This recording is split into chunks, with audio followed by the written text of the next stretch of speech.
동물학에서 조혈 과정이란 적혈구, 백혈구, 혈소판 등 생체 내 모든 혈구세포를 생성하는 과정인데, 생명체의 혈액에 존재하는 모든 세포는 조혈 줄기세포라는 세포에서 유래합니다.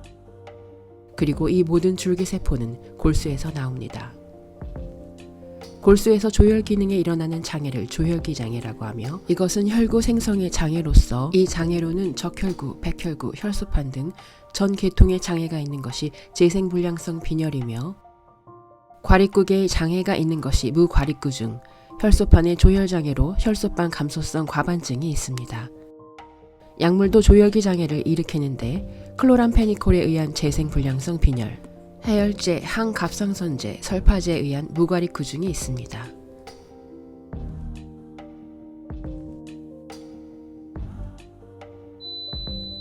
판다의 몸이 사시나무 떨리듯 의지와 상관없이 떨리고 있습니다.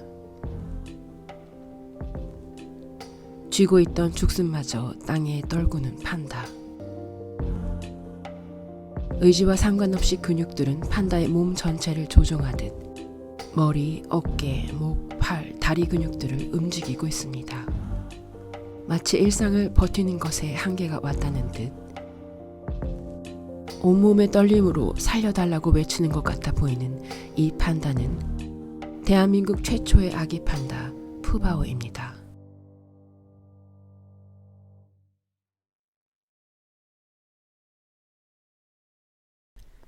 푸바오! 푸바오! 저 문 밖으로 나가면 새로운 세상이 열린단다. 용기를 내 엄마처럼 세상 밖으로 나와봐.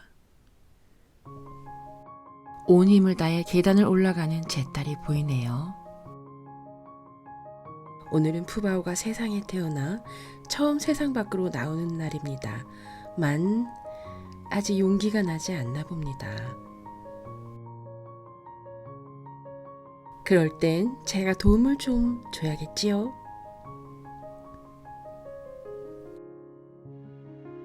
일단 푸바오 앞에 가서 기다려보기로 했지요. 푸바오, 엄마 여기서 냠냠하고 맛있는 거 먹고 있네.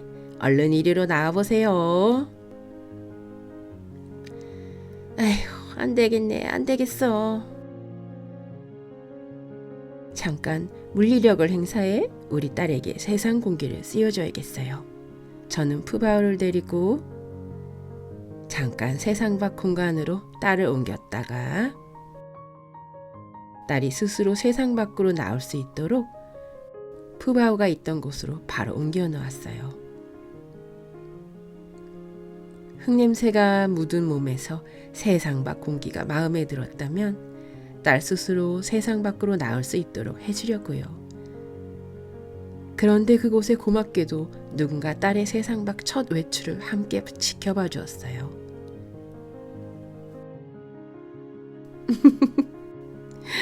바로 딸 아빠 러바오였지요. 그때 아빠의 표정은 걱정 반, 기쁨 반이었나 봐요.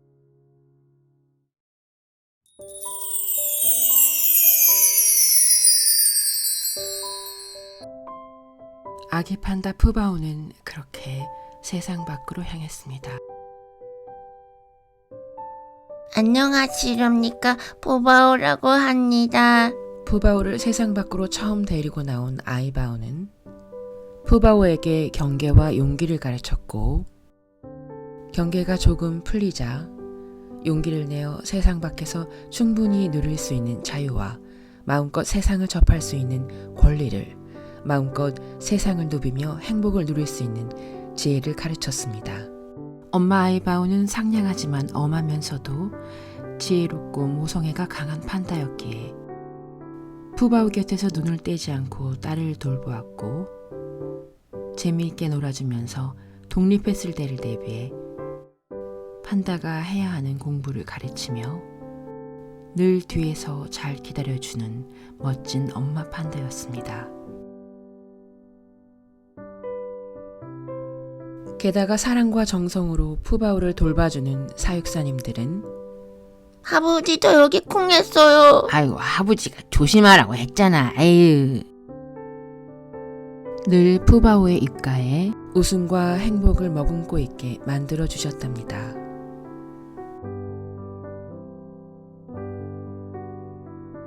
그래서 푸바오의 입은 언제나 웃음기 가득한 시옷 입이 되었고, 귀엽게 입꼬리가 올라간 모양의 시옷 입은 푸바오의 트레이드 마크가 되었습니다.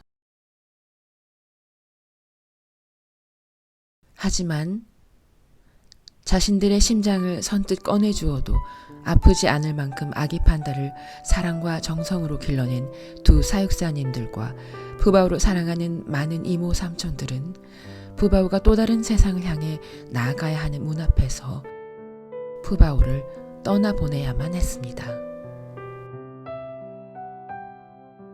푸바오는 또 한 번의 문 앞에 섰고 그 문을 통과해 또 다른 세상과 마주해야 했습니다.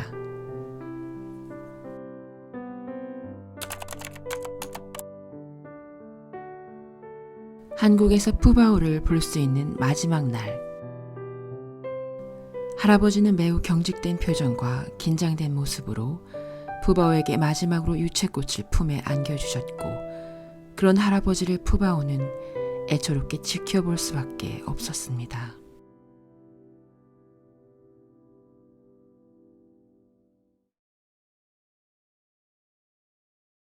푸바오, 먼 우주의 여행 끝에 지구별로 와줘서 고마웠고, 기쁨과 행복을 안겨줘 더더욱 감사했고, 그러야 했기 이별은 너무나 커다란 상실감 같은 것으로 다가와 우리가 이별이란 것을 하였는지, 우리 곁을 떠나간 것이 누구였는지조차 인정하기 싫어서 네가 없는 시간을 인정하고 버티는 일이 많이 버거울 것만 같다.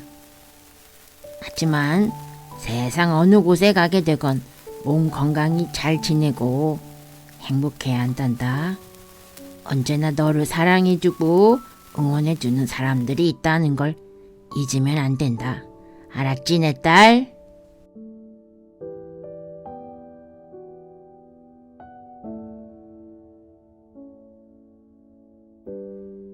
사람들은 모두 푸바오의 행복과 건강을 빌며 갑작스러운 이별을 덤덤히 받아들일 때까지 텅 빈 듯한 상실의 계절을 인내해야 했습니다.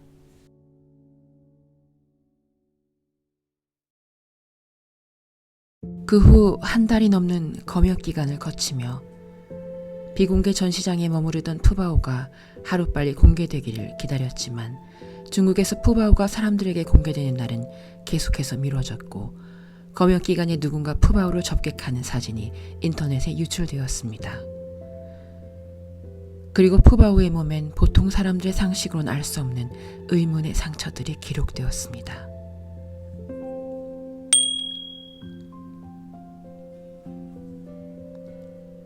일명 미인점, 검역 한 달 후 바울이 머리에 난 구멍의 시점과 위치상 거의 동일합니다.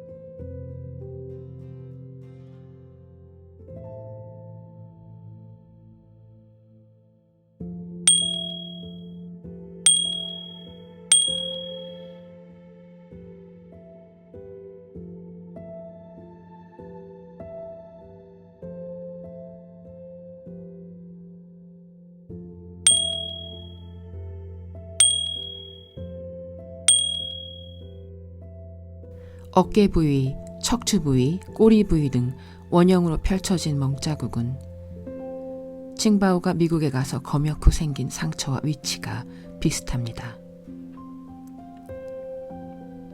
그리고 말로 표현할 수 없이 충격적인 경련이 푸바오의 몸을 지배하고 있었습니다.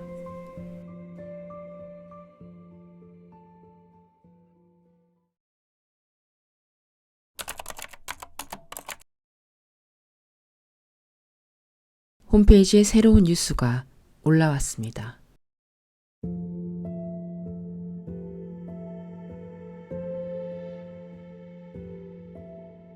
자이언트 판다의 생식 주기에 대한 생식 내분비 호르몬 조절 연구 프로젝트가 성공적으로 종료되었습니다. 2022년 11월 22일 청두 자이언트 판다 번식 연구기지가 자금을 지원하는 자이언트 판다의 생식 주기에 대한 생식 내분비 호르몬 조절에 관한 연구 프로젝트가 최종 승인을 받고 성공적으로 통과했다는 내용이었습니다. 이 프로젝트 연구 결과는 멜라토닌이 자이언트 판다의 시상하부, 뇌하수체, 생식선 축에서 생식 호르몬의 분비를 억제하는 효과가 있음을 밝혀냈고, 자이언트 판다의 계절적 발전과 번식을 조절하는 멜라토닌의 분자 메커니즘을 밝혀냈으며, 이 프로젝트로 인해 2개의 국가 발명 특허를 획득했고 1개의 핵심 저널 논문을 출판했다고 밝혔습니다. 그래서 저는 이 프로젝트를 통해 발표한 논문을 찾아보았습니다.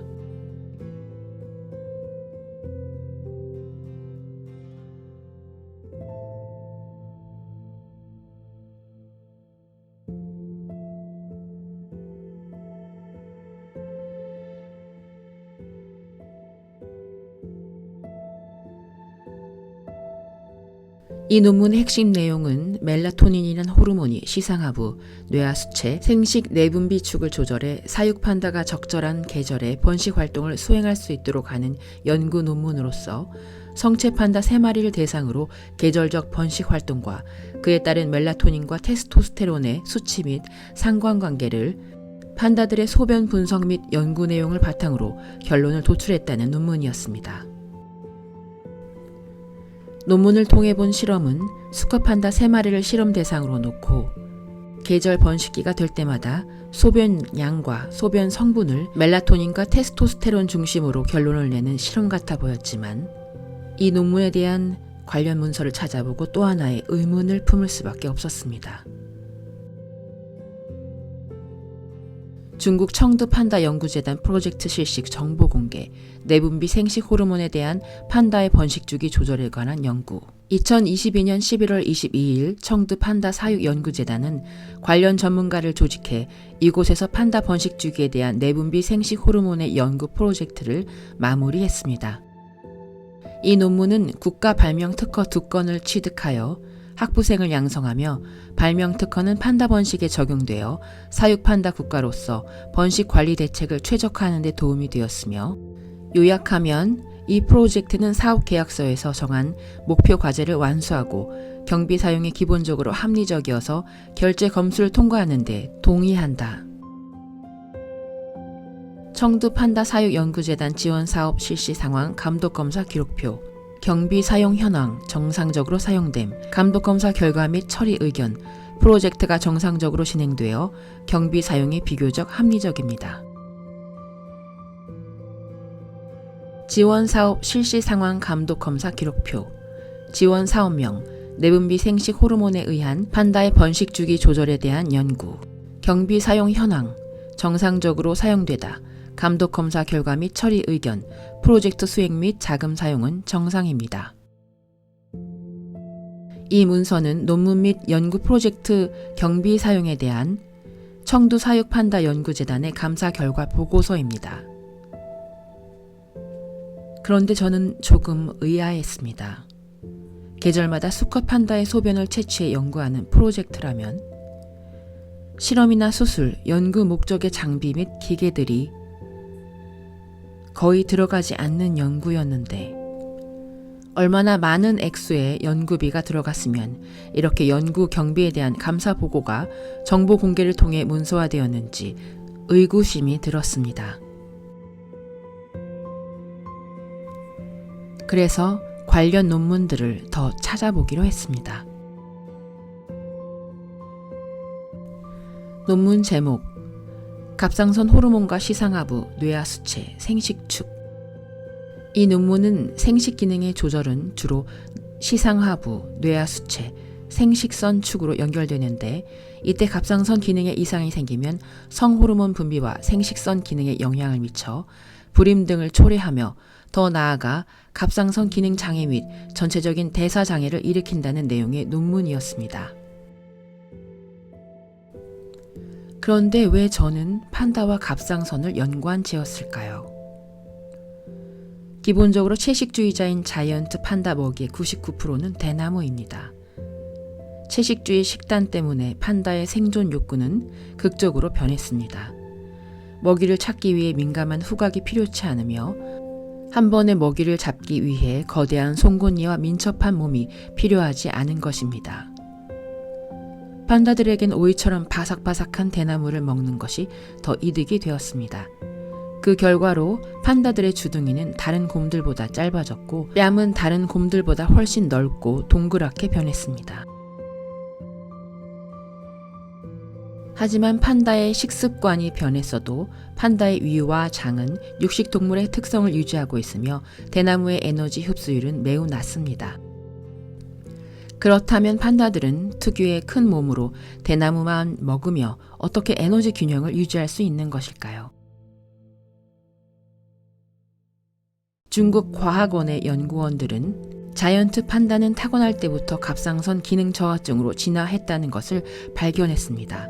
하루 종일 많은 양의 대나무를 먹고 지내지만 먹는 양에 비해 몸에 흡수하는 에너지 대사율이 떨어지기에 피로감, 체중 증가, 우울증 등의 증상이 나타나는 갑상선 저하증에 걸려 있어 다른 식용목과의 동물들에 비해 맹수이지만 유순하고 행동이 느리며 나무늘보보다 게으르다는 말을 듣고 있습니다. 따라서 이러한 갑상선 기능 저하증 징후를 유전처럼 가지고 태어난 판다들은 번식 활동에 있어서 다른 식용목과의 동물에 비해 번식 욕구가 현저히 떨어지기 때문에 거의 모든 판다들의 70% 이상이 번식에 관심이 없다는 연구 결과가 있습니다. 하지만 이 결과는 사육되는 판다들에게 해당되고 야생의 판다들에게는 해당되지 않는 이야기입니다.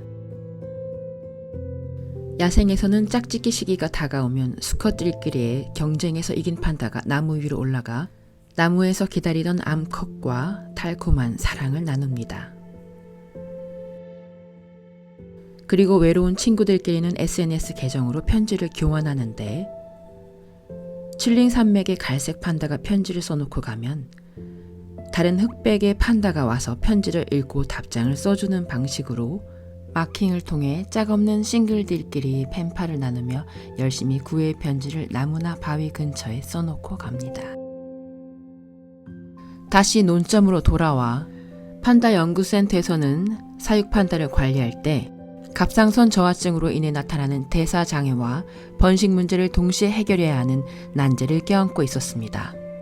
그런데 적절한 양의 갑상선 호르몬은 뇌하수체, 생식선 축의 안정성을 유지하는 데 도움을 주기 때문에 시상하부, 뇌하수체, 생식선의 축은 한 몸이 됩니다. 그리고 이 모든 것은 뇌에서 작동합니다.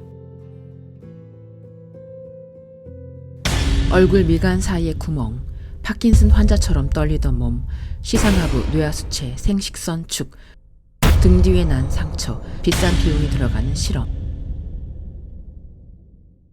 정답은 무엇이었을까요?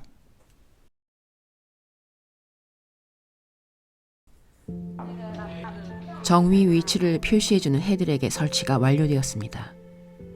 이제 수술을 위한 마지막 준비입니다. 수술팀은 헤드랙을 정확히 고정하느라 바쁩니다.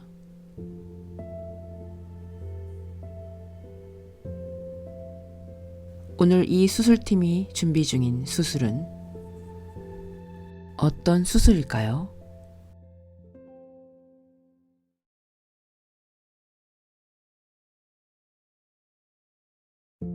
DBS란 대뇌의 특정 부위를 가늘고 긴 심부 전극을 삽입하여 정기적으로 자극해 치료 효과를 달성하는 방법입니다.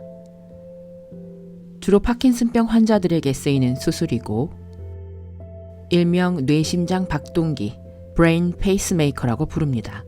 이 수술은 뇌에 삽입된 전극을 통해서 전기 펄스를 방출하는데 비정상적인 신경정신 활동을 조절하여 질병을 치료하는데 그 목적이 있습니다. 이 수술은 CT를 통한 데이터 스캔이 필수인 수술이며 전극을 정확히 배치해야 합니다.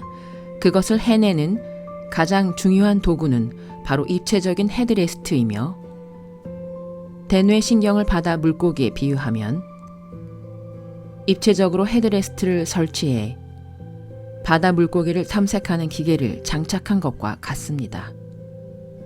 그래서 의사가 정확하게 전극 삽입 지점을 포착할 수 있도록 하는 것이 중요합니다.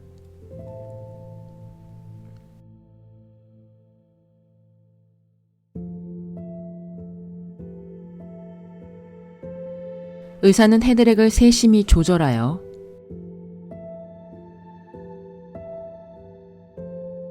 침을 고정하고 침이 들어갈 곳을 환자의 머리에 펜으로 찍어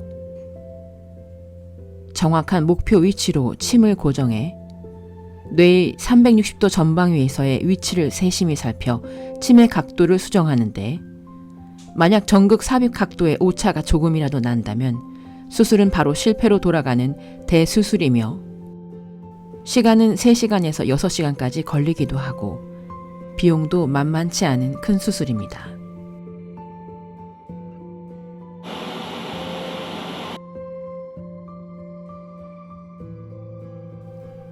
중요한 것은 이 수술은 리모컨이 있어 외부에서 신호를 주어 전기 자극을 줄 수 있다는 것이고 그 전기 자극에 뇌가 반응해 각종 신경 전달 물질을 두뇌의 각 부위로 전달해 뇌의 기능을 조종할 수 있다는 것입니다.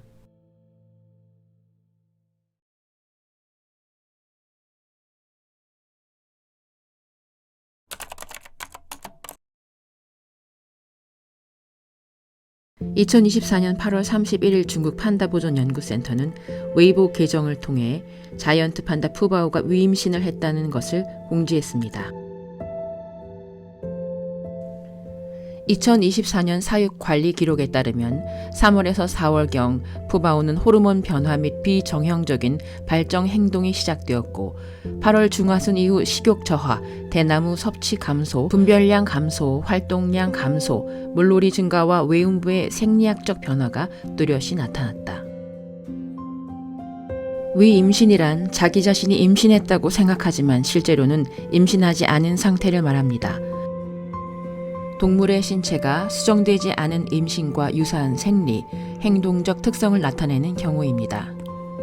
즉 배아 발달이 없음에도 암컷 동물의 몸은 자신이 임신했다고 잘못 믿어 임신과 유사한 일련의 증상을 겪는데 일반적으로 위임신은 신체 호르몬 수치 변화와 관련이 있습니다. 일반적으로 암컷 동물의 발정 주기 동안 수정이 성공하지 못하면 체내 호르몬 수치는 점차 정상으로 돌아옵니다. 하지만 때때로 비정상적인 호르몬 조절이나 심리, 환경, 외부 스트레스, 자극 등의 요인으로 암컷 동물의 몸은 임신 중과 유사한 호르몬이 계속 분비되어 가임신이 발생되는 것입니다. 하지만 이런 일련의 심리, 환경적 요인에 의한 가임신은 오직 인간의 경우뿐입니다. 인간은 환경의 지배적인 동물이기에 환경적인 요인에 매우 영향을 받지만 동물의 위임신은 인간과 다릅니다. 동물의 위임신은 일반적으로 생리학적 호르몬 변화와 밀접한 관련이 있습니다. 푸바오와 같이 위임신을 예전에 경험했던 암컷 판다들은 있습니다. 하지만 실제 임신을 할 수 있는 6세 이상의 판다들이 위임신을 경험했을 뿐 3세 암컷 판다가 위임신을 경험한 경우는 없습니다. 큰 거구에 어울리지 않게 귀엽고 사랑스러운 외모를 지닌 푸바오의 이모 페이유는 2023년 7월인 13살의 나이에 위임신을 했고 담당 사육사는 그런 페이윤을 달래주기 위해 핑크 인형을 만들어 주었습니다. 판다 누안누안의 엄마 펑이 2024년 9월 16일 말레이시아에 살고 있던 펑이는 한 달째 위임신을 했는데 그때 펑이의 나이는 18살이었습니다. 미국에서 귀환한 판다 티안티안의 누나이자 페이윤의 엄마 페이페이. 9마리 자녀를 출산한 페이페이는 29세에 위임신을 했습니다. 그렇다면 이 어린 판다의 몸속에 흐르고 있던 호르몬은 도대체 어떤 이유로 시상하부의 신경물질에 전달되어 호르몬 생성을 시작하게 된 것일까요? 혹시 누군가 뇌를 조종할 수 있는 리모컨으로 생식선 축에 전극을 가해 호르몬 분비를 일으킨 건 아닐까요? 마치 인간이 신의 영역에 다다른 것처럼 말입니다.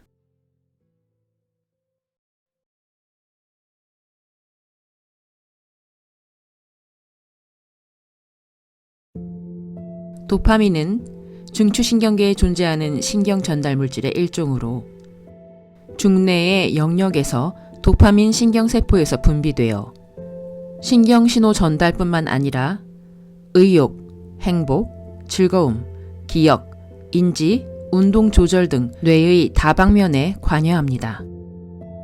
뇌에서 분비된 도파민은 뉴런과 합성된 후 세포 속에 충전되어 활동 전위를 자극한 뒤 다시 방출되는데, 뇌의 도파민이 너무 과도하거나 부족하면 뚜렛 증후군, ADHD, 조현병, 치매, 우울장애 증상을 유발하기도 합니다.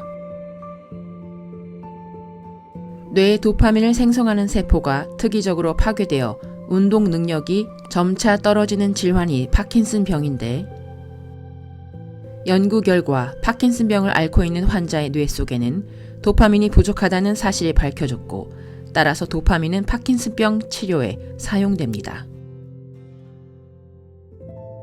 대체적으로 파킨슨병 환자들은 도파민이 부족하기에 DBS 수술을 통해 뇌에 전극을 주어 도파민 형성을 도와서 경련, 손떨림 등의 질환을 치료하는 데 쓰이는 것입니다. 그런데 만약 아무 질환이 없는 건강한 사람이나 동물이 DBS 실험을 받는다면 어떻게 될까요? 리모컨으로 누군가 전극을 주어 뇌에 도파민의 형성을 꾀한다면 전기 자극을 받은 뇌는 도파민을 급격하게 늘리기 때문에 신경과 근육이 과도하게 떨리거나 내 의지와 상관없이 움직이게 되는 것입니다.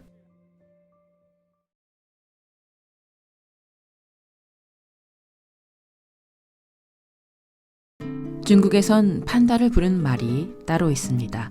바로 군군이라는 별명인데요.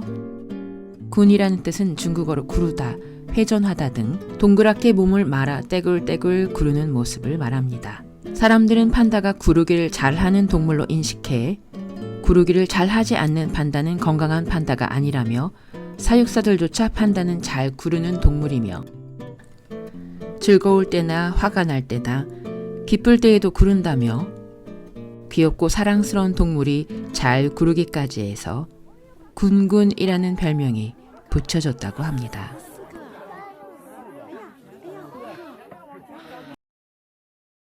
그런데 담당하고 있는 판다에게 유독 구르지 말라고 하던 사육사가 있습니다. 방송에 나와서 푸바오가 스트레스를 받거나 기쁘거나 화가 나거나 하는 등 자신의 감정을 온통 구르는 것으로 표출하는데, 이것은 상당히 잘못된 행동으로 나무 위를 오르거나 목욕을 하는 등의 다양한 활동으로 표출이 되어야 하는데, 구르는 것으로만 표출되고 있어 이런 습관은 고쳐져야 한다고 푸바오의 개선점을 이야기했습니다.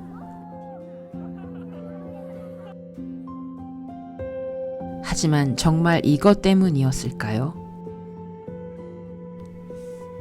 만약 푸바오의 경련이 일어날 때 누군가 DBS 수술 리모컨을 누르지 않았다면 어땠을까요? 뇌의 깊숙한 곳에 전극을 심어놓고 가슴엔 배터리와 연결된 자극기를 삽입했는데, 만약 계속해서 머리로 구르며 충격을 가한다면 어떤 결과를 초래할까요? 혹은 판다가 DBS 수술을 받고 계속해서 구르는 행동을 반복했다면 이것은 신경학적 또는 생리적 부작용의 징후일 수도 있습니다. DBS는 뇌의 특정 부위를 자극하여 신경 활동을 조절하지만 자극의 강도, 위치, 빈도가 적절치 않으면 의도하지 않은 행동이나 증상이 나타날 수 있기 때문입니다. 그렇다면 DBS 수술 부작용으로 판다가 구르는 이유에 대한 상세한 내용을 설명해 보겠습니다. 1. 자극 위치의 부정확성. DBS 전극이 뇌의 움직임을 조절하는 부위에 잘못 삽입되었거나 자극 강도가 지나치게 높을 경우, 이 자극 강도 조절 문제, 지나치게 강한 전기 자극을 주면 과도한 운동성 행동을 유발할 수 있습니다. 3. 신경학적 이상 행동. 구르는 행동은 단순히 신체적인 반응이 아닌 신경의 혼란으로 인한 강박적 반복 행동일 가능성도 있습니다. 예를 들어 자극의 행동과 관련한 뇌의 영역을 과도하게 활성화했다면 판다는 이런 패턴을 지속할 수 있습니다. 4. 심리적 스트레스와 부작용. 판다가 스스로 스트레스나 불안감을 느끼고 이를 특정 행동으로 표현할 가능성도 있습니다. 동물들은 신체적 불편감 또는 혼란을 행동으로 나타낼 때가 많습니다. 5. 신체적 부작용. 계속해서 구르는 행동은 관절, 피부, 내부 장기에 물리적인 손상을 초래할 수 있습니다. 판다는 DBS 수술 후 수술의 부작용으로 불편했던 몸으로 반복해서 구르며 살려달라는 말을 저렇게 표현했던 것일까요? 아니면 판다가 가진 특유의 습관적 구르기로 DBS 수술에 부작용이 나버린 걸까요?